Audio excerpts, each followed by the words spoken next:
learners, I am extremely happy to welcome you all for this presentation on issue of shares. Me, Dr. Bala Sathya, Manat Tirumala Naikar College, Assistant Professor of Commerce, going to present content on issue of shares. The topics today I am going to cover is meaning of share, types of shares and issue of shares.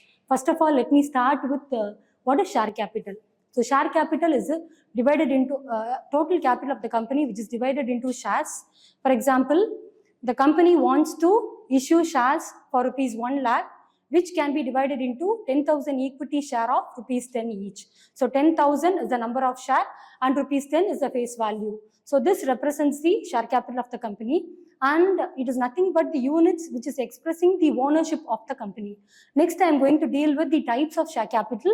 So here I have written some of the types: equity share capital, preference share capital.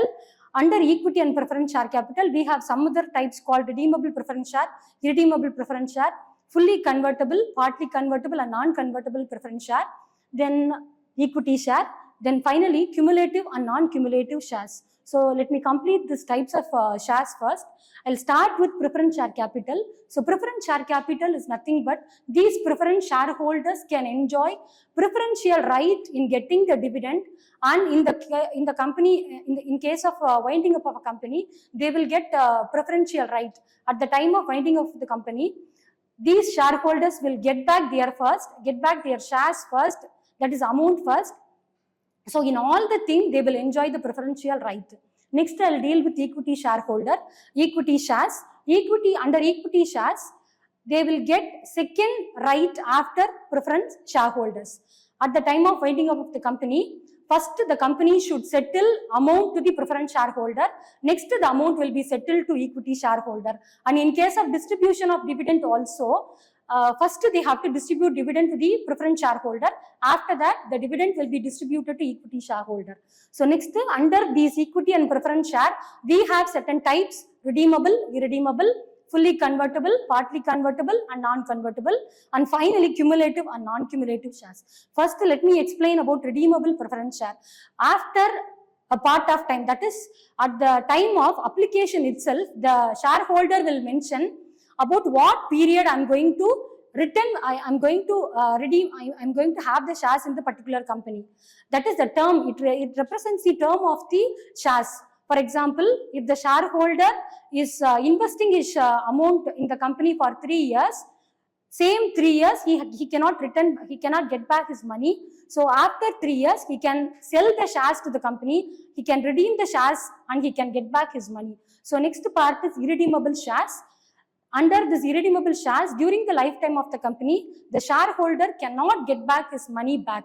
After the winding up of the company, he can get back his money. So fully convertible share, this type of share can be converted into stock or some other form of security, that is debenture. Under partly convertible share, for example, if the investor has invested 1 lakh rupees, under partly convertible share, 50,000 of the total share can be converted into debenture, and 50,000 amount should be kept as share. Under non-convertible debenture or share, he cannot convert that into any other form of security. Next type is cumulative and non-cumulative share. Under cumulative shares, debenture or share, the dividend cannot be distributed for 3 years. After 3 years, it can be distributed. So the 3 years, the company can have it as a arrear. So 3 years, the total amount of dividend to be distributed to the shareholder can be kept as arrear. It can be accumulated for the whole 3 years. After that 3 years, the company should distribute dividend. So this is the right the company can enjoy under cumulative share. Under non-cumulative share, you have to distribute this dividend after 1 year. There is no part of dealing with arrear. Next part is issue of shares. This is very important. The company has a procedure to issue of share. First procedure is application of shares. Application of the person who is going to get share has to apply for the share. How much shares he has applied, how much he has to pay, everything should be mentioned, but clearly mentioned in the application. And next procedure is allotment. Under allotment, after getting the application, the company should finalize that and allot shares to the shareholders. And third part is call. In case if the company wants to get all the investments, they have to make first call, second call and final call to the shareholders. If the person didn't pay first call or second call or third call, it will be treated as the calls in arrear. But if the shareholder paid all the call money, that is first, second, third call or final call money along with the allotment, this will be referred as the calls in advance.